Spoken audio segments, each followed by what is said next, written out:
Good day there once again, viewers. This is your mate Kamikaze78 here, coming to you guys with some more Planetside 2 content. Today guys, I figured we would have a much needed chat about the Nanite Systems Operatives. You know, this faction has been in sort of a limbo state for a while now, with a lot of debate within the community regarding their purpose, their execution, and everything in between.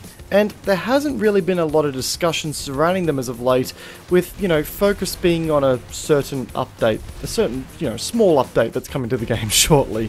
So, let's take a break from discussing the escalation update and start talking about the Nanite Systems Operatives. And to start said conversation, I think we need to answer this question. What is the state of the NSOs as of right now?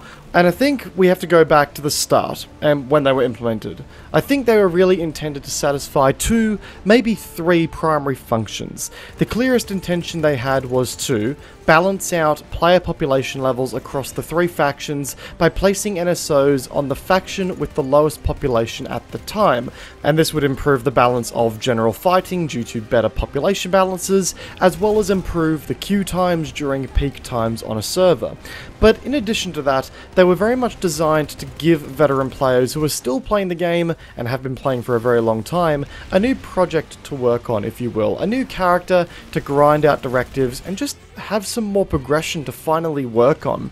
And finally, I would also say that NSOs were implemented as an option for the more solo-orientated player, a character that would allow for them to very quickly get into the thick of the fight and not be limited by faction balance and potential queues. If someone didn't really care for squad or outfit play and would rather just jump into the game and shoot shit a little bit more casually, this would be the way to do it. Now, at the launch of the NSOs, I will say that I distinctly remember an improvement to queue times and general population balance, probably because you had all the paying members at the time getting onto this new faction and trying out their new content, their new quote-unquote project, if you will. The faction also worked well as a paid feature back then because it was under the proviso that despite it being behind a paywall, it was not really pay to win because all of the gear that was available to the Nanite Systems Operatives was already available to all other empires by default, as they were all using NS weaponry. It was all gear that could be acquired by the free-to-play player on their own characters. We also have to keep in mind that when this feature was announced back in April last year, the game was in a very different state of development, which was driving the developer's decision to try and further incentivize the membership for the game to drive more income towards the studio. But if you now fast forward to today, the game is in a very different development state. It's got a lot more traction behind it, charging it forward with new features, but I think it's also safe to say that the NSO faction has lost a lot of traction, thus kind of failing to achieve what it set out to do in the long run. But why has this happened? Well, from a population balancing standpoint, there are simply not enough people choosing to play NSO. Now, this may be due to players not having access to memberships, or simply choosing not to play them based on how they currently function, despite having a membership. To address that first point, with NSOs being pay to play, a player who chooses to subscribe to the game has to have spent some time enjoying the game before deciding to invest in the game. You know, you gotta enjoy it before you can throw money in it. Any sane person would follow that kind of logic. Which means that they've probably spent some time working on a character already. So at that point they'll have a semi-established, self-elected main character that they've got some basic loadouts on. Hell, they may have chosen to join an outfit. And they decide, you know what? This has been a good time. I'm gonna support the game to get more out of it. Hang on a second, what's this new faction here? A faction of robots that have got no main battle tank, no ESF, a fraction of the weapons, and I won't be able to play with my mates regularly?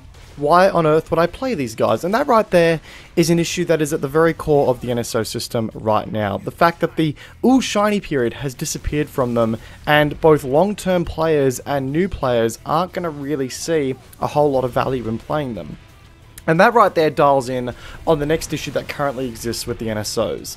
It is a faction that has maybe 2, maybe 3 weapons in each major category if they are lucky, has access to no MBT or ESF, and only just got access recently to a max suit that only has access to 1 weapon and a sniper rifle, which mind you is pretty bloody good. The gameplay should tell the story there.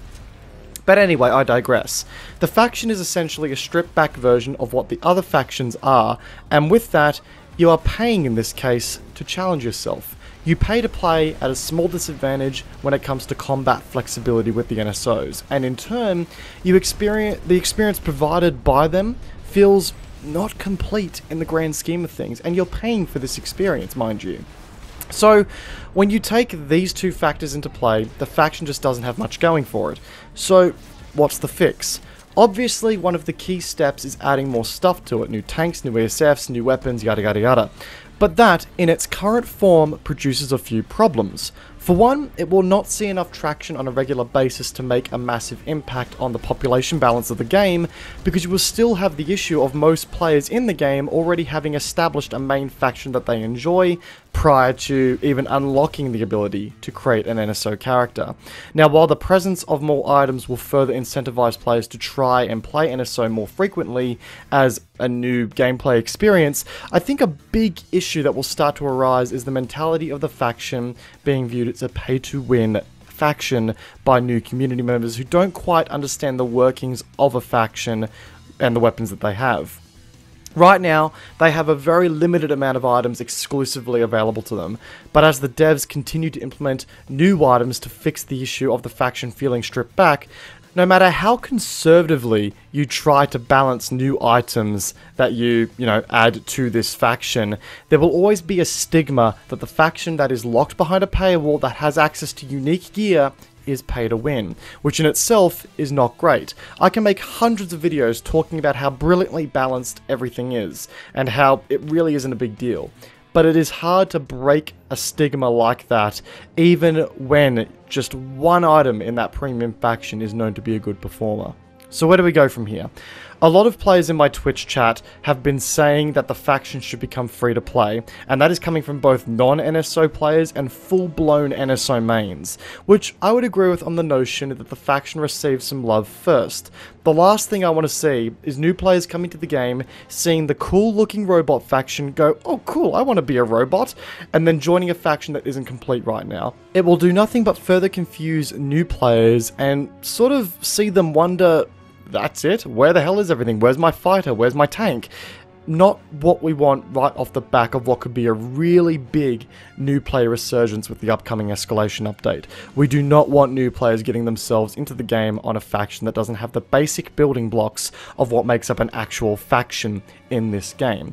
So I think that is the thing that kind of needs to be done before anything else can happen to this faction, to make sure that it's complete. That would be the first step. And then, I would honestly say that it would be the right time to see this faction go free to play, but in a way that you may not be expecting. You see guys, I still think members should have some sort of bonus with this faction for supporting the game, so here's my proposal.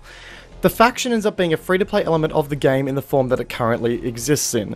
Free-to-play players can access the unique weapons and content that comes from it, and can populate it as a solo player to avoid queue times and balance out continent population balance. But players who end up paying for the membership in the game have the ability to choose which faction they end up on as an NSO bot, so if they want to play with their mates while using a robot and bring some unique abilities to their squad and outfit ops, they have a more direct option to do that. I think that's a nice way to sort of balance things out in the grand scheme of things, and offer all players a different way to approach the NSO system. It allows for paying members to sort of be a bit more like black market operators, where they can sort of really choose their loyalty on their own basis, and for those who just want a solo experience where they can jump in, enjoy the game, and play it at a more casual level, then they've got the NSO bots to allow that to happen, and it's going to also help with achieving what the NSO bots set out to do in the first place, which is balance out faction populations. But this is all on the notion that the NSO bots get all of the content that they need to make themselves a full faction first.